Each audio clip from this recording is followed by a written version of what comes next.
నమస్తే, నేను మీ రాజు. ప్రస్తుతం ఓటా సర్వే సంస్థ గతంలో తెలంగాణ ఎన్నికల్లో కావచ్చు, ఆంధ్రప్రదేశ్ ఎన్నికల్లో కావచ్చు, తర్వాత ఉప ఎన్నికల్లో కావచ్చు, ఇటు రెండు తెలుగు రాష్ట్రాల్లో సంచలనం సృష్టించిన విషయం అందరికీ తెలిసిందే. సో ఓటా సర్వే సంస్థ పైన కూడా జనాలకు ఒక నమ్మకం ఉంది. డెఫినెట్గా ఇంచుమించు అదే ఫిగర్లు రావడం అనేది కూడా జరిగింది.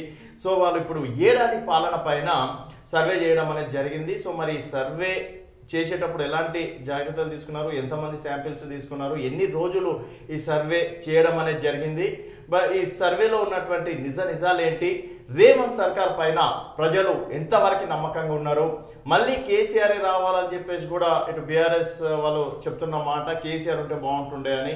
మరి నిజంగా కేసీఆర్ ఉంటే బెటరా, లేకపోతే రేవంత్ రెడ్డి సర్కార్కి 1 year పాలనకి జనాలు వేసినటువంటి మార్పులు ఎన్ని అనేది మాట్లాడడానికి ప్రస్తుతం మనతో పాటు కంబలపల్లి కృష్ణ గారు ఉన్నారు, ఓటా సంస్థ CEO, అలాగే సీనియర్ జర్నలిస్ట్. నమస్తే కృష్ణ గారు. సో గతంలో మీరు చేసినటువంటి సర్వే సంస్థలు ఆల్మోస్ట్ ఎగ్జాక్ట్లీ ఫిగర్లు రావడం అనేది కూడా జరిగింది సార్. అండ్ ఇప్పుడు మళ్ళీ సంవత్సరం పాలన పైన తీసుకోవడం అనేది జరిగింది. సో మొదటగా చూసుకున్నట్టయితే ప్రజాపాలనకి ఏడాది సర్వే రిపోర్ట్ నవంబర్ 25 నుంచి డిసెంబర్ 4 వరకు. సో సర్వే వివరాలు ఈ విధంగా ఉన్నాయి సార్. సో అంటే ఏ విధంగా స్టార్ట్ చేయడం అనేది జరిగింది అంటే జనరల్గా మనము ఈ లాస్ట్ టైం యాక్చువల్గా కాంగ్రెస్ పార్టీ 100 రోజుల పరిపాలన మీద కూడా మనం సర్వే చేసాం. ఎందుకంటే 100 రోజుల్లో 6 గ్యారెంటీలు అమలు చేస్తామని రేవంత్ రెడ్డి గారు చెప్తే నిజంగా 100 రోజులు ఎన్ని అమలు అయ్యాయని మనం ఒక సర్వే చేసినప్పుడు కూడా అప్పటికి కూడా 6 గ్యారెంటీల అమలు కూడా పెద్దగా స్టార్ట్ కాలేదు. సరే కనీసం 1 year అనేది ఒక బెంచ్ మార్క్ కదా. 5 ఏళ్ల పరిపాలనలో 1 year పూర్తి చేసుకున్నప్పుడు ఈ ప్రభుత్వానికి ఎలాంటి లక్ష్యం ఉంది, ఈ ప్రభుత్వం ఎటువైపు పోతుందనే విషయాన్ని తెలుసుకోవడం కోసం మనం ఒక శాంపుల్ సర్వే అనేది చేయాల్సి వచ్చింది. దీంట్లో 1677 శాంపుల్ తీసుకున్నాము. అందులో పురుషులు, మహిళలు, వయసు ఆధారంగా, అట్లాగే వాళ్ళు చేసే పని ఆధారంగా అన్ని రకాల, అంటే మొత్తం సొసైటీలో ఉన్న అన్ని రకాల ప్రజల్ని కూడా మనం ఇందులో కవర్ చేసాము. Okay sir. అండ్ మొదటి క్వశ్చన్ చూసుకున్నట్టయితే ఏడాది కాంగ్రెస్ ప్రజాపాలన ఏ విధంగా ఉందనేది. సో బాగుంది అనేది 31%, బాగోలేదు అనేది 35%, పర్వాలేదు 22%, చెత్తగా ఉందని 12% సార్. సో ఇవి ఏ విధంగా చూసుకోవచ్చు? అంటే మనం బాగుంది దానికి అంటే దీన్ని తీసుకోవచ్చా, లేకపోతే 35 అనేది? అంటే ఈ ప్రభుత్వం మీద ప్రజలకున్న ఒపీనియన్ ఏంటంటే ఒక గొప్ప ప్రభుత్వం, అద్భుతమైన ప్రభుత్వం వచ్చిందని ఏం అనుకోవట్లేదు. అట్లాగనే ఇది పూర్తిగా చెత్త పనికిరాని ప్రభుత్వం అని కూడా జనం అనుకోవట్లేదు. ఒకటి ఇనిషియల్గా ఏంటంటే 1 year అనేది కూడా చాలా తక్కువ పీరియడే. ఎందుకంటే 5 ఏళ్ల కాలంలో గత ప్రభుత్వం 9.5 సంవత్సరాలు పరిపాలించిన పరిపాలనతో పోల్చుకున్నప్పుడు 1 year అనేది తక్కువ టైమే. అయితే ఈ 1 year కూడా ఎందుకంటే ఈ ప్రభుత్వానికి ఉన్న డైనమిక్స్ ఏంది, ఎటువైపు పోతున్నారు, వాళ్ళు ఇప్పటివరకు చేసిన పనులు ఎటు జరుగుతున్నాయి అనేది తెలుసుకునే ఉద్దేశంలో కూడా మనం చేసినప్పుడు కొంచెం పాస్ మార్కులకు దగ్గరగా వచ్చారు. అంటే పూర్తిగా జనం నెత్తిన పెట్టుకునే ప్రభుత్వం అయితే ఇంతవరకు కాలేదు, అట్లాగని చీకొట్టే ప్రభుత్వం కూడా కాదనేది మనకి దీంట్లో అర్థమవుతుంది. పాస్ మార్కులు వచ్చినాయి. అండ్ ఇప్పుడు బాగుంది పర్వాలేదు అన్న దాన్ని మనం యాడ్ తీసుకోవచ్చు. ఎట్లా చేసుకున్నా మీకు 50% అయితే ఆటోమేటిక్గా వస్తుంది. 50-50 కింద లెక్క వేసుకోవచ్చు. పర్వాలేదు. Okay sir. సెకండ్ క్వశ్చన్ వచ్చేసి ప్రజావాణి దరఖాస్తులను పరిష్కరిస్తున్నారా? అవుతున్నాయి, 16% కావడం లేదు, 23% కొన్ని మాత్రమే, 34% తెలియదు, 27%. సో రేవంత్ గారు వచ్చినప్పుడు మొట్టమొదటి నిర్ణయం ప్రజావాణి సంఖ్యలు బద్దలు కొట్టడం అది అని చెప్పేసి. సో దీన్ని ఏ విధంగా అంటే ప్రజావాణిలో దరఖాస్తులకు ఏమైందంటే తీసుకోవడానికైతే తీసుకుంటున్నారు. ఎందుకంటే ఇది గత ప్రభుత్వంలో ఈ సౌకర్యం లేకుండే, ఏదైనా ప్రాబ్లం వస్తే ఎవరికి చెప్పాలనే విషయం ఒక దిక్కుమొక్కు లేని ప్రభుత్వం లాగా ఉండేది. ఇప్పుడు ఏంటంటే కనీసం మీకు ఒక సమస్య వస్తే పోయి పలానా దగ్గర అప్లికేషన్ ఇచ్చడానికి వాళ్ళు ఒక వెసులుబాటు కల్పించారు. అది ఎంతవరకు పనిచేస్తుంది, దాంట్లో ఎంత వస్తున్నప్పుడు జనము కొన్ని ఫీడ్బ్యాక్ సిస్టమ్ సరిగా లేదు. అంటే మీరు మీ ఊర్లో సమస్య చెప్పారు, అది పరిష్కారం అయిందా లేదని మళ్ళీ మీకు సమాధానం రావట్లేదు కొన్ని చోట్ల. సో ఆ ప్రాబ్లం ఉన్నప్పుడు మాకు తెలియదు అని చెప్తున్నారు. కొన్ని అయితే పరిష్కారం జరుగుతున్నాయి. కొన్ని సమస్యలు అంటే గవర్నమెంట్కి ఇమీడియట్గా ఇబ్బంది లేని సమస్యలన్నీ కూడా పరిష్కరిస్తున్నారు. కొన్ని బడ్జెట్తో ఇవి ముడిపడ్డాయి, లింక్ ఉన్నాయి, మాత్రం పరిష్కారానికి కొంచెం ఆలస్యం అవుతుంది జనరల్. ఇది పర్వాలేదు ప్రజావాణి ఆప్షన్ అనేది కూడా. Okay sir. థర్డ్ వన్ వచ్చేసి కాంగ్రెస్ 6 గ్యారెంటీలు అమలవుతున్నాయని అనుకుంటున్నారా? ఇది మెయిన్ సార్. అవుతున్నాయి జస్ట్ 14%, కావు 20%, కొన్ని మాత్రమే అనేది 62%, తెలియదు. మరి ఇక్కడ ఏది తీసుకోవాలి సార్? ఖచ్చితంగా కొన్ని అవుతున్నాయి కదా. మనకు 6 గ్యారెంటీలలో 13 అంశాలు ఉన్నాయి. 6 13 వీళ్ళు ఇంప్లిమెంట్ చేస్తుంది. బస్సు ఒకటి సక్సెస్ఫుల్గా చేస్తున్నారు, సిలిండర్ ఒకటి ఇస్తున్నారు, 200 యూనిట్ల లోపు అదొకటి జరుగుతుంది, ఆరోగ్యశ్రీ ఒకటి ఏదో పెంచారు. అట్లా ఒక 4-5 అంశాలను మాత్రం టేకప్ చేశారు. మిగతా అంశాలు ఇంకా ముట్టుకోలేదు. ఈ ముట్టుకోవాలంటే కూడా వాటన్నిటికీ బడ్జెట్ సమస్యలే కనిపిస్తున్నాయి మనకి అట్లా. సో ఇప్పుడు దీన్ని మనం ఏ విధంగా పర్వాలేదు అనుకోవచ్చు. అంటే ఇప్పుడు 6 గ్యారెంటీలు 100 రోజుల్నే అమలు చేస్తున్నారు, 1 year కూడా చేయలేకపోయారు. ఆ రకంగా చూసుకున్నప్పుడు ఇబ్బందికరమైన విషయం. కానీ నిజంగా 6 గ్యారెంటీలు కూడా చేయలేరు, ఎందుకంటే వాళ్ళ దగ్గర డబ్బులే లేవు, కనపడుతుంది క్లియర్గా. అండ్ సార్ ఇప్పుడు 200 యూనిట్ల వారికి జీరో కరెంట్ బిల్ అమలు అవుతుంది అనేది 34%, కావడం లేదు 7%. కొంతమందికి ఇది కరెక్ట్ సార్ 55%. రీడింగ్లో మోసాలు, అది కూడా వాస్తవమే సార్, ప్రత్యక్షంగా మా ఇంట్లో కాబట్టి గ్రామీణ ప్రాంతం ఉన్న వాళ్ళందరికీ ఇది అర్థమైపోతుంది. నాకు 193 యూనిట్లు వచ్చినప్పటికీ 900 రూపాయలు బిల్లు రావడం అనేది జరిగింది సార్. ఒక నెల వస్తుంది, ఒక నెల అదే సమస్య ఉంది. సో ఇప్పుడు దీన్ని ఏ విధంగా అదే జీరో కరెంట్ బిల్ అనేది ఇంప్లిమెంటేషన్లో చాలా ప్రాబ్లమ్స్ వస్తున్నాయి. కింద ఉన్న సిబ్బంది చాలా జాగ్రత్త తీసుకోవాలి. ఆ సూపర్వైజర్లు కానీ, ఆ బిల్ ఎవరైతే రీడింగ్ కలెక్ట్ చేసేవాళ్ళు కానీ వాళ్ళ దగ్గర కొన్ని సమస్యలు వస్తున్నాయి. వాళ్ళందరూ కనుక జాగ్రత్త పడితే ఇది కూడా సక్సెస్ఫుల్గా అమలు అవుతుంది యాక్చువల్గా. ఇప్పుడు ప్రస్తుతానికి అయితే అంతే. అండ్ ఇది జీతాలు పెన్షన్లు సకాలంలో వస్తున్నాయి అనేది 72% సార్. రావడం లేదు 9, ఒకేసారి రావడం లేదు 5%, గతం కంటే నయం 14. సో జీతాలు అనేది మేము 1వ తారీఖు ఇస్తున్నామని చాలా బ్రహ్మాండంగా యాడ్లు కూడా వేసుకుంటున్నారు. 72% అంటే వస్తున్నట్లే లెక్క. అంటే ప్రభుత్వ ఉద్యోగులకు వస్తున్నాయి, ప్రభుత్వ పెన్షన్దారులకు వస్తున్నాయి, కానీ కాంట్రాక్ట్ సిబ్బందులకి, వీళ్ళు వేరే వాళ్ళ కింద పనిచేసే వాళ్ళకి రావట్లేదు. ఆసరా పెన్షన్లు కూడా టైంకి రావట్లేదు. సో అది కొన్ని 25 వరకు పోతున్నాయి. ఈ వీళ్ళకి మాత్రం 5వ తారీఖు లోపు అన్ని సెటిల్ అవుతున్నాయి అన్ని జిల్లాల్లో. ఇది చాలా నయం గతం కంటే. 72% సార్. అండ్ సార్ ఎవరి పాలన బాగుంది?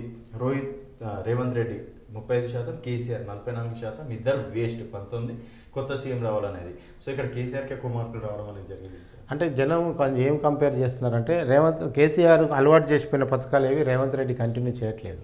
జేబులోకి డబ్బులు కనిపించట్లేదు. 21,000 కోట్లు పెట్టి రుణమాఫీ చేస్తే బ్యాంకులో ఉన్న అప్పు మాయమైంది తప్ప జేబులోకి డబ్బులు రాలేదు. అదే రైతు భరోసా ఇచ్చేట జేబులోకి డబ్బులు వచ్చాయి. సో అందుకని జనం అంటే మనకి ఏం చేయలేదు కదా రేవంత్ రెడ్డి అనే ఫీలింగ్లో ఉన్నారు.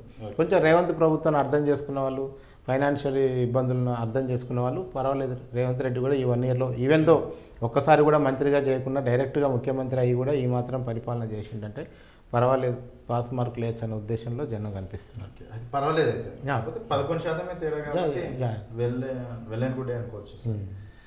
అండ్ ఇక్కడ సార్ రేవంత్ ప్రభుత్వం 5 ఏళ్ళు ఉంటుంది, అది 100 రోజుల్లో కూడా మనం అడిగినాము. సో ఇప్పుడు కూడా ఈ క్వశ్చన్ వేశారు సార్.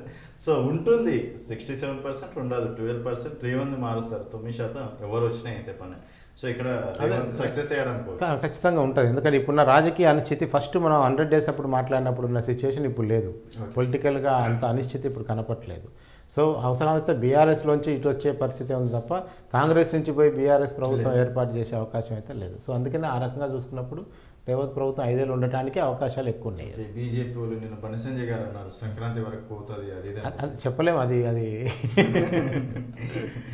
అండ్ ఇది సార్ సీఎంగా రేవంత్ రెడ్డికి ఎన్ని మార్కులు వేస్తారు? మా 25కి ఏమో 59%, 50 మార్కులు ఏమో 35, 75 6, 100 మాత్రం 0 వేశారు సార్. సో ఇక్కడ దీన్ని విధంగా అర్థం చేస్తారు అంటే ఆయనకి పరిపాలన ఆయన కూడా చాలాసార్లు చెప్తున్నాడు మీటింగ్లలో. నేను చాలామంది సీనియర్ ఉన్నాక కూడా నాకు సీఎం అవకాశం వచ్చింది, నేను ఎక్కడ అడ్మినిస్ట్రేషన్లో లేను, పార్టీ ఎమ్మెల్యేగా, ఎమ్మెల్సీగా, ఎంపీగా పనిచేసిన తప్ప ఎన్నడూ నేను ప్రభుత్వ ఫైల్ని ముందుకు కదిపించే దాంట్లో ఇప్పటివరకు లేను. అయినప్పటికీ నేను సీనియర్ల దగ్గర నుంచి నేర్చుకొని పనిచేస్తాను, ట్రై చేస్తున్నాను అని చెప్పారు. ఈ మాత్రం 50 మార్కులు 35% రావటం కూడా ఇప్పుడున్న పరిస్థితుల్లో రేవంత్ రెడ్డి గ్రేట్ అని చెప్పాలి. ఈ విషయంలో కూడా సక్సెస్ అయ్యాడు. అండ్ ఇది సార్ కులగణన మరి కుటుంబ సర్వే. సో కాంగ్రెస్ పార్టీ అతిపెద్ద సాహసం, రిస్క్ అని చెప్పేసి కూడా చెప్పుకోవచ్చు సార్. ఇప్పటివరకు ఎవరు చేయలేదు. సో అట్లాంటి కులగణన మరి కుటుంబ సర్వే అవసరమా అంటే అవసరం 50%, అవసరం లేదు 23, లెక్కలు బయటికి రావు 18, కేసీఆర్ చేసినవి ఇక్కడ. సో ఇక్కడ అవసరం అనేది 50%. అవును, ఎందుకంటే ఇప్పుడు ఈరోజు బీసీ మూవ్మెంట్ ఒకటి బాగా తెలంగాణలో జరుగుతుంది. ఖచ్చితంగా ఏ కులం లెక్కలేందో కేసీఆర్ చేసిన లెక్కలు చెప్పుంటే ఇవాళ ఇది అవసరం పడేది కాదు వాస్తవానికి. ఓకే, కేసీఆర్ చేసిన సమగ్ర కుటుంబ సర్వేని కనుక ప్రాపర్గా బయట పెట్టుంటే జనానికి ఇప్పుడు దాని మీద ఊహాగానం లెక్కలే ఉన్నాయి తప్ప నిజంగా కేసీఆర్ చేసినప్పుడు ఏ కులం ఎంత ఉందో అనేది బయటికి రాకపోవడం వల్ల మళ్ళీ ఇవాళ ఈ గణన అవసరమవుతుంది. లేదు కేంద్రం జనాభా గణన చేసినా సరిపోయేది. 2011 తర్వాత మళ్ళీ జనాభా లెక్కలు చేయలేదు. సో 2021 జనాభా లెక్కలు జరుగుంటే కూడా దీని అవసరం ఉండకపోయేది.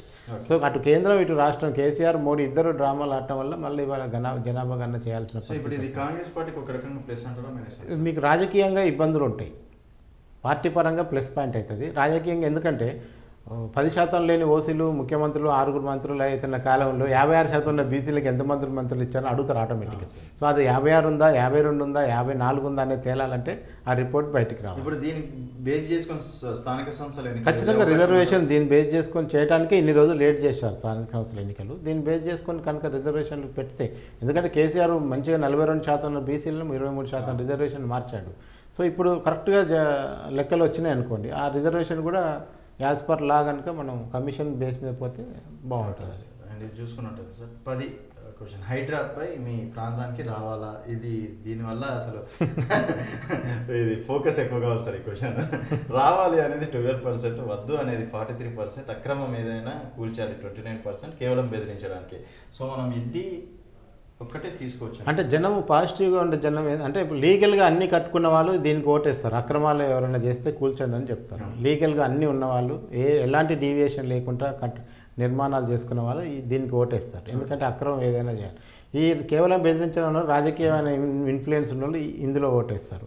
వద్దనే వాళ్ళు ఎవరంటే ఆల్రెడీ FTL జోన్లో బఫర్ జోన్లో కట్టుకున్న వాళ్ళు అందరూ వద్దంటారు. ఇది తెలంగాణ వ్యాప్తంగా కూడా అన్ని సిటీస్లలో జిల్లా హెడ్ క్వార్టర్లలో చెరువుల పక్కన కట్టుకున్న వాళ్ళు ఉన్నారు మనకి. వాళ్ళందరూ కూడా హైడ్రా మా దగ్గరకు వద్దని అంటారు, ఆటోమేటిక్గా వద్దంటారు. రావాలని కోరుకోండి కొంచెం పర్యావరణవేత్తలు, ఎందుకంటే ఈ చెరువులాగా ఉండనియాలి మనకు. హైడ్రా వల్ల రాజకీయంగా కాంగ్రెస్ చాలా ఇబ్బంది పడుతుంది. ముఖ్యంగా రేవంత్ రెడ్డి ఎందుకు మొదలు పెట్టాడురా బాబు అని కూడా చాలా సొంత పార్టీ నేతలు కూడా తలలు పట్టుకుంటున్న పరిస్థితి ఉంది. అట్లా చాలా ఇబ్బంది అయ్యే కూడా అవకాశం ఉంటుంది సార్. ఇది నెక్స్ట్ మూసీ ప్రక్షాళన అవసరం, ఇది కూడా మేజర్ సార్. అవసరం 50% సార్, అవసరం లేదు 15, పూర్తి చేయడం కష్టం 19, వ్యాపారం కోసమే. సో ఏం సార్ ఒకటేసారి 50%?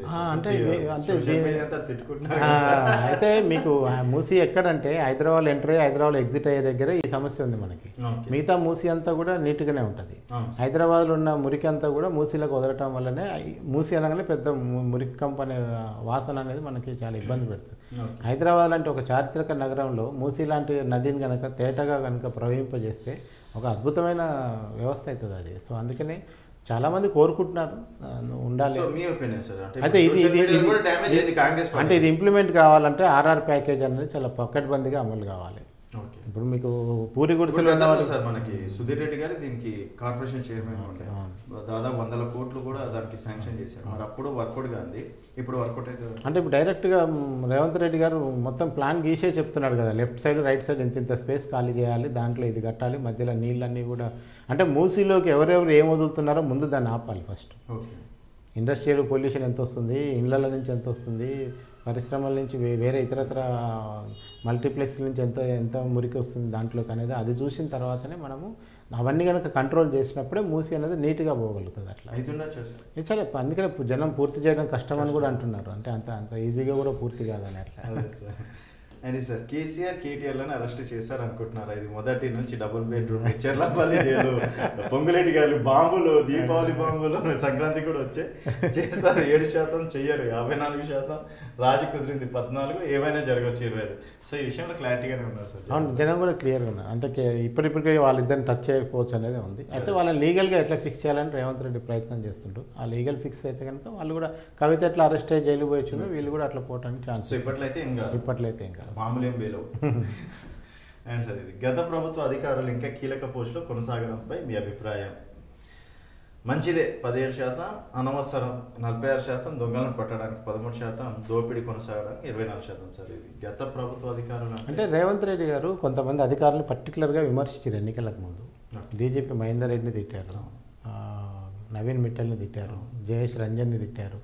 అంటే కొంతమంది అధికారులను గుప్పిట్లో పెట్టుకొని కేసీఆర్ ప్రభుత్వం భూ కబ్జాలకు పాల్పడ్డది, అన్ని అక్రమాలు కొల్లగొట్టాయని చెప్పిన వాళ్ళు 1 year దాకా కొనసాగుతూనే ఉన్నారు. ఇంకా ఆయనే ఉన్నారు. అసలు ఆయన అయితే నా ఫోనే ఎత్తాడు డీజీపీ అని భయంకరంగా ప్రెస్ మీట్లో చెప్పిన వ్యక్తి తీసుకొచ్చి చైర్మన్ చేశాడు. సో రేవంత్ రెడ్డి కొన్ని ఆశ్చర్యకర నిర్ణయాలు కూడా తీసుకున్నాడు, అందులో ఇది ఒకటి. మొత్తానికి ఈ విషయంలో జనం అయితే అనవసరం వీళ్ళని వెంటనే మార్చాలంటున్నారు. అండ్ సార్ కాంగ్రెస్ పాలనలో రేవంత్ రెడ్డి సోదరులు జోక్యం ఉందా? ఇది బీఆర్ఎస్ ప్రధానంగా మా కుటుంబ పార్టీ అంటున్నారు, మీరు కూడా అదే అనే లైక్ ఉంది అని చాలా క్లారిటీగా ఉన్నారు సార్ జనం. క్లియర్గా ఉన్నారు. లేదనేది 33, అతిగా ఉంది 10, అండ్ పాలన గారు తప్పింది 12. సో మన ఒక సర్పంచ్ కూడా, మాజీ సర్పంచ్ కూడా వాళ్ళ పేర్లు రాసి చనిపోవడం మన సొంత ఊర్లోనే. సో ఆ ఎఫెక్ట్ అనుకో ఖచ్చితంగా వాళ్ళు నాట్ ఓన్లీ కొడంగల్ జిల్లా, ఎక్కడెక్కడైతే తెలంగాణ వ్యాప్తంగా బిజినెస్కి అవకాశం ఉన్న చోట, రాజకీయంగా ఉన్న చోటల్లో వాళ్ళిద్దరు సోదరులు జోక్యం చేసుకుంటున్నారు అనేది జనరల్ చర్చనే కాదు, జనానికి కూడా అర్థమయ్యే స్థాయిలోనే వాళ్ళ జోక్యం ఉందనేది మనకి ఫిగర్స్ని చూస్తే అర్థమవుతుంది. ఇది మార్చితే రేవంత్ ఏమైనా ప్లస్ అంటే ఇప్పుడు ఇమ్మీడియట్గా ఇప్పుడు ఇవన్నీ బయటికి కనబడని అంశాలు. ఇప్పుడు కేసీఆర్, హరీష్ రావు, కవిత, సంతోష్ ఏం చేశారనేది వాళ్ళు ప్రభుత్వం దిగిపోయినాక తెలిసింది. రేవంత్ రెడ్డి సోదరులు ఏం అరాజకాలు చేశారు అనేది వీళ్ళు దిగిపోయినాకనో తర్వాతనో తెలుస్తుంది. అట్లా ఓకే సార్. అండ్ రానున్న స్థానిక సంస్థల ఎన్నికల్లో మీ ఓటు అది ఎప్పుడు వస్తుందో తెలియదు.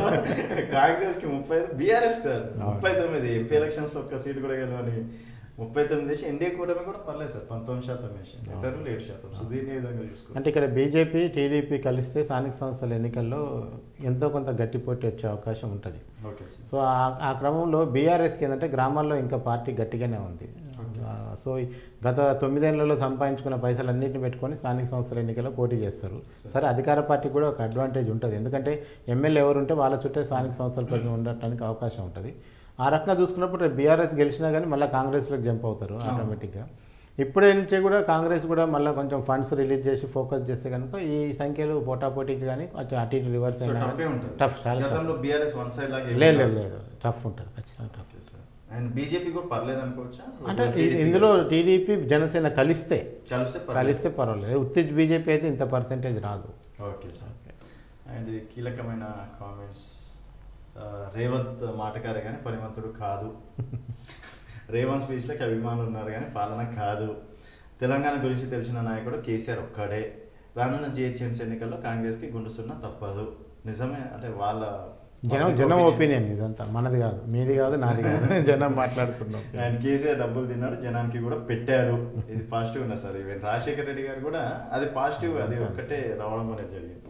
అండ్ కేసీఆర్, కేటీఆర్లను అరెస్ట్ చేసేదాము, రేవంత్కి లేదు. రేషన్ కార్డులు ఇవ్వకుండా ఎన్ని పథకాలు పెడితే ఏం లాభం? గతంలో ఆయన అదే పొరపాటు చేశారు, ఇప్పుడు ఇదే పొరపాటు జరుగుతుంది. కేసీఆర్ మీద కోపంతో కాంగ్రెస్ కోటేశాను తప్ప రేవంత్కి కాదు. ఇదైతే నేను కొన్ని పబ్లిక్ టాక్లకు వెళ్ళినప్పుడు సార్ ఎలక్షన్స్ టైంలో కేసీఆర్ సీఎం ఉండాలి, ఇక్కడ మా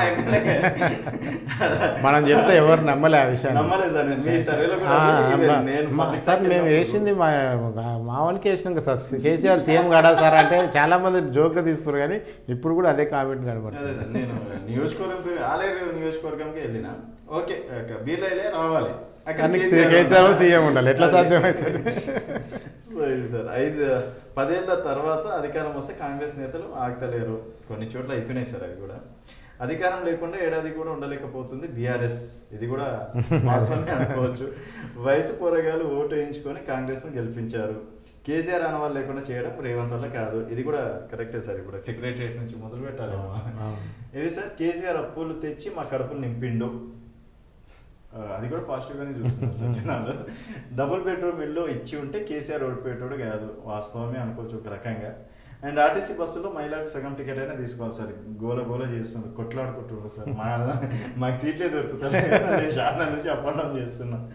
టైంపాస్ కోసం బస్సులు ఎక్కేవారు ఎక్కువ అయ్యారు, ఇది వాస్తవమే. మొన్న దసరా టైంలో చూసినాం సార్. నేను ఎంక్వైరీ చేసిన పర్సనల్గా, చీరలు మార్చుకోవడానికి రావడం అనేది జరిగింది సార్. అది చెప్పచ్చో లేదో తెలియదు. అండ్ యూత్ బీజేపీ పట్ల, మోడీ పట్ల క్రేజీగా ఉన్నారు. రానున్న రోజుల్లో బీసీలకు రాజకీయ ప్రాధాన్యత పెరుగుతుంది. మరి మల్లన్న లాంటి వాళ్ళు కూడా యాంటీగా ఫైట్ చేస్తున్నారు, చూడాల్సిన విషయం సార్. అండ్ బీజేపీ ఎమ్మెల్యేలు ఉన్న చోట నిధులు కేంద్రానికి అడగమంటున్నారు, అది అర్థం కాలేదు సార్. అంటే ఇప్పుడు బీజేపీ, మీ దగ్గర బీజేపీ ఎమ్మెల్యే గెలిచాడు అనుకోండి, పోయి రాష్ట్ర ప్రభుత్వాన్ని నిధులు అడిగితే మీరు కేంద్రం నుంచి తెచ్చుకొని మీరు బీజేపీకి ఓటేసారు కదా అని మాట్లాడుతారు. అట్లా సో అది బీజేపీకి ప్లస్ మైనస్, బీజేపీకి ప్లస్, కాంగ్రెస్కి మైనస్ అవుతుంది. అట్లా అనకూడదు కదా. ఇక్కడికి ఎవరైనా తెలంగాణ ప్రజలకు ఏ నియోజకవర్గానే సమానంగా నిధులు ఇవ్వాలి. అండ్ కేసీఆర్ అప్పులు తీర్చడానికి రేవంత్ టైం సరిపోవడం లేదు, వాస్తవం అంటారా సార్? అంతే కదా, నిజం కనపడుతూనే ఉంది కదా మనకి. రేవంత్ పాలన అంచనా వేయాలంటే ఇంకొంత సమయం ఇవ్వాలి, ఇదైతే వాస్తవం. కేసీఆర్ ఉంటే ఇప్పటికీ 2 సార్లు రైతు బంధు ఇచ్చేవాడు. పాపం రైతులు సీఎం సీట్ కాపాడమే రేవంత్ రెడ్డి డ్యూటీ సార్. నిజంగా దీని పైన చాలా విమర్శలు వస్తున్నాయి. ఏం సార్ అంటే ఏం లేదు, ఆయనకి కాంగ్రెస్ పార్టీ, నేను మొదటి నుంచి కూడా చెప్పింది ఏంటంటే, కాంగ్రెస్ ప్రభుత్వం వచ్చింది, మా సీఎం రేవంత్ రెడ్డి అని సొంత క్యాబినెట్ సహచరులే ఆయన మనస్ఫూర్తిగా ఆయనని స్వీకరించలేకపోతున్నారు. ఎవరికి వాళ్ళు మేము సీఎం అయితే బాగుంది అనుకుంటారు తప్ప వచ్చిన ప్రభుత్వాన్ని ఎట్లా కాపాడుకోవాలనే ఆలోచన ఎవరికి కూడా కనపట్లేదు. సో అందుకే ఆయన ఎప్పుడూ కూడా ఇటు ప్రతిపక్షం నుంచి ఇటు సొంత పక్షం నుంచి ఎప్పటికప్పుడు ఆయన సీట్ని కాపాడుకుంటూ బతకాల్సి వస్తుంది. అదే ఆ పరిస్థితిలో అదే 18 గంటలు అందులో ఒక భాగం అనుకోదు. చంద్రబాబు దయతోనే రేవంత్ సీఎం అయ్యారు. ఇదైతే కాదనుకుంటాను సార్, ఉండొచ్చు అంటారు సార్. ఆయన కీలక అది జనం మాట్లాడేది అది. ఓకే సార్, కేసీఆర్ ఇచ్చిన ఉద్యోగాలు తన ఖాతాలో వేసుకున్నారు రేవంత్. ఇది కరెక్టే సార్. వాళ్ళు అఫీషియల్గా మొన్న 12,000 ఏదో ఇచ్చినామన్నారు. సో 60,000 అని చెప్పేసి రేవంత్కు పరోక్షంగా బండి సంజయ్ ధర్మపురి అని సపోర్టు. ఏమంటారు సార్? అదే బీజేపీ మీకు ఎప్పుడైతే రేవంత్ రెడ్డి బీజేపీకి తెలంగాణలో 8 పార్లమెంట్ సీట్లు వచ్చాయో అప్పుడే రేవంత్ మీద డౌట్ వచ్చింది. ఒక 4 సీట్లు కేసీఆర్ దానం చేసిండు, ఒక 4 రేవంత్ రెడ్డి దానం చేసిండని. సో అందుకనే ఈరోజు బీజేపీ అనేది సమాన దూరం మెయింటైన్ చేస్తుంది అటు బీఆర్ఎస్కి ఇటు కాంగ్రెస్కి. అంటే రాజకీయ సిద్ధాంతపరంగా కాంగ్రెస్ బీజేపీ ఎప్పటికి కూడా కలవదు. కానీ రేవంత్ అనే వ్యక్తి ద్వారా అటు చంద్రబాబు అక్కడ చంద్రబాబు బేస్ మీద ఆధారపడి కేంద్ర ప్రభుత్వం నడుస్తుంది కనుక ఇవాళ చంద్రబాబు ఇన్ఫ్లుయెన్స్ కూడా రేవంత్ మీద ఉంటుంది కనుక బీజేపీని కూడా పెద్దగా ఇబ్బంది పెట్టకుండా ఇద్దరు కలిసి పరిపాలన చేసుకుంటారు. అందుకే వీళ్ళిద్దరు కూడా సైలెంట్గా ఉన్నారని కూడా మాట్లాడుతున్నారు. ఓకే సార్, పెన్షన్లు పెంచిన కేసీఆర్ని ఎప్పటికీ మర్చిపోలేము. ప్రజావాణి దరఖాస్తులు రోడ్డు మీదకి వచ్చినాయి సార్. ఆల్రెడీ కొన్ని ఛానల్స్లో చూసినాం. కేసీఆర్ కాళేశ్వరం పేరుతో దోచుకుంటే రేవంత్ మూసి పేరుతో దోచుకుంటున్నాడు. ఇంకా స్టార్ట్ కాలేదు మరి అది. ఒక్కో కులానికి విడివిడిగా న్యాయం చేశాడు కేసీఆర్. కొన్ని భవనాలు అది ఇది మార్పు కోసం ఓటేస్తే మాడ పలగొడుతున్నారు రేవంత్. తులం బంగారం వచ్చేట తుంగలో దొక్కారు. సర్పంచ్ ఎన్నికలు జరిగాక గ్రామాలు దిక్కు లేకుండా అయ్యాయి. చాలా గ్రామాలు కూడా అదే పరిస్థితిలో ఉన్నాయి సార్. రేవంత్కు సర్దుకోవడానికి సమయం ఇవ్వాలి. కేసీఆర్ చేసిన రచ్చను సరిచేయాలంటే టైం పడుతుంది, అది కూడా వాస్తవమే. మూసి ప్రక్షాళన చేస్తే బీఆర్ఎస్కు కడుపు నొప్పి ఎందుకు? సోయాబీన్ కంది మొక్కలకు ప్రోత్సాహమే లేదు. తెలంగాణ పైసలను మహారాష్ట్ర ఎన్నికలకు ఎందుకు ఖర్చు పెట్టారు? కేసీఆర్ ప్రజలకు అడ్డం పెడితే రేవంత్ సున్నం పెడుతున్నాడు. రేవంత్ వచ్చాక రియల్ ఎస్టేట్ పడిపోయింది. హైడ్రా కూడా ఒక కారణం. ఇది వాస్తవమే సార్. చాలామంది రోడ్ల మీదకి వచ్చిండ్రు. విద్యార్థులకు ఉచిత బస్సు సౌకర్యం పెడితే బాగుండేది. జీరో బిల్లు విషయంలో అక్రమాలు జరుగుతున్నాయి, వాస్తవమే. ఇటీవల టీచర్ ఉద్యోగాలు వచ్చిన వారు సంతోషంగా ఉన్నారు. కాంగ్రెస్కి అనుకూలంగా లేని వారిపై ఎమ్మెల్యేలు కేసులు పెట్టిస్తున్నారు. నిజమేనా సార్? కొన్ని చోట్ల జరుగుతుంది. విదేశాలకు వెళ్లే విద్యార్థులకు తగిన సాయం అందడం లేదు. దళిత బంధు ఇవ్వకుండా ఎస్సీ కార్పొరేషన్ రుణాలు అయినా ఇవ్వండి, అది కూడా జరగట్లేదు అనుకుంటా. ధరణి సమస్యలకు ఇప్పటికైనా పరిష్కారం లేదు. కౌలు రైతుల విషయాన్ని రేవంత్ పక్కన పెట్టాడు. సో ఫైనల్గా ఇది ఫీజు రియంబర్స్మెంట్, నిరుద్యోగ వృత్తి కల్పించాలి. ఫీజు రియంబర్స్మెంట్ కూడా రావట్లేదు. చాలా కాలేజెస్ స్కూల్ ఇబ్బందులు పడుతున్నాయి. ట్రాఫిక్ చలాన్లు అధికంగా వేస్తున్నారు. దీనివల్ల రేవంత్ చెడ్డ పేరు నా పని మీద నేషన్ సార్. రీసెంట్గా స్కూల్లో కల్తీ ఆహారం ఘటనలు పెరుగుతున్నాయి. ఇదేం సార్ పక్కడబంది ప్లాన్ అనుకోవచ్చు? అదే వాళ్ళు అంటున్నారు కానీ తేలాలి కదా, ఏదైనా విచారణ తేలాలి. ఊరికనే మనం దాన్ని అట్లా వేగ్గా మాట్లాడలేము. నిజంగా ఎవరన్నా కావాలని ఇప్పుడు కల్తీ చేయడం అంటే అది పెద్ద హత్యా నేరం కిందికి వస్తుంది. అంటే ఒక చిన్న పిల్లల మీద కల్తీ ఆహారాన్ని కల్తీ చేయడం అంటే అది పెద్ద క్రైమ్ కిందకి వస్తుంది. అందుకని అది మన నిజంగా విచారణలో విషయాలు వస్తుంది కానీ మనం దాన్ని కామెంట్ చేయాలి. ఓకే సార్, అండ్ మెస్ ఛార్జీలు పెంచడం రేవంత్ చేసిన మంచి పనులు ఒకటి. కేసీఆర్ అప్పులకు వడ్డీలు కట్టడమే రేవంత్కి సరిపోతుంది. ఇంకొంచెం సమయం ఇస్తే సేమ్ గతంలో ఇచ్చిన రేవంత్ రెడ్డి తన భాషను సరి చేసుకోవాలి. దీనిపైన ఏమంటారు సార్? ఆయన అయితే నేను ఇట్లే మాట్లాడతాను క్లారిటీగా ఉన్నాడు. అంటే రేవంత్ రెడ్డి గారు ఏ భాష అయితే తనకు పాజిటివ్గా మారి అధికారంలోకి రావడానికి వచ్చిందో ఆ భాష ఇప్పుడు పనికి రావట్లేదు. ఓకే, ఆ భాషను ఇప్పుడు జనం యాక్సెప్ట్ చేసే పరిస్థితి. అది కేసీఆర్ భాషను యాక్సెప్ట్ చేశారు కానీ రేవంత్ రెడ్డి భాషను యాక్సెప్ట్ చేయట్లేదు. అది కేసీఆర్ రేవంత్ రెడ్డి భాషను కూడా పీసీసీ ప్రెసిడెంట్ ఉన్నప్పుడు యాక్సెప్ట్ చేశారు. కానీ ముఖ్యమంత్రి అయినాక ఇదేంది ఈ ముఖ్యమంత్రిని ఇట్లా మాట్లాడుతుండేదని జనం మాట్లాడుతున్నారు. అది కొంచెం ఆయన కొంచెం పాలిష్ చేసుకోవాలి. అంటే ఆయన కూడా చెప్తుండు కేసీఆర్ లాంటి వాళ్ళకి నేను ఇట్లా మాట్లాడుతున్నా అంతది లేకపోతే ఆనదని కూడా ఆయన చెప్తున్నాడు. సరే ఏదైనా సరే కొంచెం పాలిష్ లాంగ్వేజ్లో కొంచెం అన్నా మారితే బాగుంటుంది అనేది. మరీ తొండలు ఇలా అది అది ఇప్పుడు ఒక బూతు ఒక కొంచెం సెటైరు సైటైరు ఉండే శాస్త్రాలు చెప్పి తిట్టడం వేరు, అచ్చంగా ఇట్లాంటి బూతులు మాట్లాడటం వేరు. కొంచెం డిఫరెన్స్ ఉంటుంది. కేసీఆర్ దాంట్లో శాస్త్రాలు ఉంటాయి కనుక ఆయన ఎక్కువ మంది లైక్ చేసేవాళ్ళు. ఈయన కొంచెం డిస్టర్బెన్స్ అవుతుంది భాష విషయంలో. ఓకే సార్, కేసీఆర్ పోతూ చిప్ప చేతికి ఇచ్చాడు. 2028 తెలంగాణ సీఎం కల్వకుంట్ల కవిత ఏం సార్ కవిత పేరు వచ్చింది? అంటే జైలు పోయిన వాళ్ళందరూ సీఎం అవుతారు అన్నారు కదా. రేవంత్ రెడ్డి గారు కూడా కేటీఆర్ కన్నా ముందు అయితే కవిత అయితే తప్ప నీకు ఛాన్స్ లేదు బాబు అంటున్నాడు. రేవంత్ మారిస్తే కాంగ్రెస్ పార్టీ ఇది కరెక్ట్ సార్. ఇప్పుడున్న పరిస్థితులు అయితే చేసిన మేలును కూడా చెప్పుకోలేని స్థితిలో కాంగ్రెస్. సోషల్ మీడియా వీక్ ఉందని వాళ్ళే ఒప్పుకుంటున్నారు. రేవంత్ క్యాబినెట్ సహచరుల నుంచి పూర్తి మద్దతు లేదు. అది జరగని పని. రుణమాఫీని ప్రచారం చేసుకోలేకపోతున్న కాంగ్రెస్ ఎమ్మెల్యేలు, సోషల్ మీడియాలో బాగా వెనుకబడుతున్న కాంగ్రెస్. ఓకే, కేసీఆర్ నిర్బంధ పాలన నుంచి విముక్తి కలిగించొద్దంటున్న సామాన్యుడు. కష్టం వస్తే చెప్పుకోవడానికి కాంగ్రెస్ ప్రభుత్వం వేదిక అయినా ఏర్పాటు చేసింది, గతంలో అది కూడా లేదు. ఇప్పుడు మంత్రులు కూడా గాంధీ భవన్కి వస్తున్నారు. పాత పథకాలు కంటిన్యూ చేయకపోవడం వల్ల రేవంత్ పై నెగిటివ్. కొత్త హామీలను అమలు కావాల్సిన నిధులు లేవు. భూసేకరణ విషయంలో వెనక్కి తగ్గడం మంచిదే. 2 విషయాల్లో తగ్గారు సార్, ఒకటి నిర్మల్, ఒకటి లఘుచేట్ల. కేసీఆర్ ఫామ్ హౌస్ దాటకపోవడం మంచిది కాదు. బీఆర్ఎస్ కూడా హామీలన్నీ అమలు చేయలేదు. Okay sir. అండ్ ఇప్పుడు కేసీఆర్ ఫామ్ హౌస్ సార్ ఇప్పుడు అసెంబ్లీకి వస్తుందా? అదే ఇవాళ ప్రెస్ మీట్ ఉంది కదా, ఇవాళ ఎమ్మెల్యేలతో మాట్లాడుతున్నాడు. ఎమ్మెల్యేలు ఎమ్మెల్సీలు అందరూ శాసనసభ పక్ష సమావేశం జరుగుతుంది. ఆ తర్వాత మరి ఆయన వచ్చే ఉద్దేశం ఉండి అక్కడ పిలిపించుకున్నాడా, లేదంటే రేపటి నుంచి మీరు ఇట్లా అసెంబ్లీలో పోరాలని చెప్పి వదిలేయడానికి అనేది మనం జస్ట్ ఇవాళ మధ్యాహ్నానికి కానీ ఒక క్లారిటీ వస్తుంది అసెంబ్లీకి వస్తున్నా లేదా. ఏమైనా ఆయన ఈ రాష్ట్రానికి ప్రతిపక్ష నాయకుడు, ఆయనకు ఒక రాజ్యాంగబద్ధమైన హోదా ఉంది. ఈ రాష్ట్ర ప్రజలకు ఏదైనా అన్యాయం జరుగుతుంటే ఆ ఒక ప్రతిపక్ష నేతగా వచ్చి సరి చేయాల్సిన బాధ్యత, ప్రభుత్వాన్ని అలర్ట్ చేయాల్సిన బాధ్యత ఆయన పైన ఉంటుంది. అది కేసీఆర్ నువ్వా నేనా కానీ ఆ పోస్టుకు ఆ ఇంపార్టెంట్ ఉంటుంది. సో ఖచ్చితంగా ఆ పోస్టుకి గౌరవంతోనైనా అసెంబ్లీకి వచ్చి ప్రజా సమస్యల మీద మాట్లాడితే బాగుంటుంది. అసెంబ్లీలో ఎలాంటి రాజకీయాలు జరుగుతాయనే తర్వాత విషయం, కానీ అదే ప్రతిపక్ష నేతగా అసెంబ్లీకి రావాల్సిన బాధ్యత అయితే కేసీఆర్ మీద అయితే క్లియర్ కట్. ఇది ఈ ప్రభుత్వం మీద జనానికి పెద్ద కోపం లేదు, అట్లానే నెత్తినెక్కించుకొని ముద్దు పెట్టేంత ప్రేమ లేదు. అంటే అట్లానే ఇమీడియట్గా రేవంత్ రెడ్డి మొత్తానికి ఏం పనికి రాకుండా పోయిందని చెప్పడానికి లేదు. బీఆర్ఎస్ యొక్క ప్రభావం కూడా తగ్గలేదు ఇంకా జనాల్లో. సో రాజకీయంగా బీఆర్ఎస్ని కొట్టాలంటే గ్రామస్థాయి నుంచి బీఆర్ఎస్ పార్టీని వాళ్ళు పకడ్బందీగా క్లోజ్ చేసుకుంటూ వస్తే తప్ప రేపు స్థానిక సంస్థల ఎన్నికల్లో బీఆర్ఎస్ పోటీలో లేకుండా పోతారు. లేదు ఈలోపు ఎమ్మెల్యేలు అందరూ జాయిన్ అవుతారంటే మీకు 4-5 వచ్చారు, ఆ తర్వాత ఇబ్బంది అయిపోయింది, కోర్టుకు పోయింది, కేసు అంతా హడావుడి అయింది. సో ఏం జరుగుతుందో చూడాలి. రేపు జనవరిలో రైతు భరోసా ఇచ్చి ఇందిరమ్మ ఇండ్లకు సంబంధించిన పంపకాలు మొదలుపెట్టి 5 లక్షలు కట్టుకోవడానికి ఇవ్వటం మొదలు పెడితే కనుక స్థానిక సంస్థల ఎన్నికల్లో కూడా మళ్ళీ కాంగ్రెస్ గట్టిగానే టఫ్ ఫైట్ ఇస్తుంది, పుంజుకుంటుంది కూడా. అప్పుడు ఈ ఫిగర్ కూడా రివర్స్ కూడా కావచ్చు అట్లా. Okay sir, thank you sir, thank you so much. So ఇది ఓటార్ సంస్థ CEO గారితో స్పెషల్ ఇంటర్వ్యూ. సో ఈ ఏడాది పాలన పైన ఓటార్ సంస్థ చేసినటువంటి సర్వే పైన మీ అభిప్రాయాలు కూడా కింద కామెంట్ రూపంలో తెలియజేయండి. చూస్తూనే ఉండండి తెలంగాణ.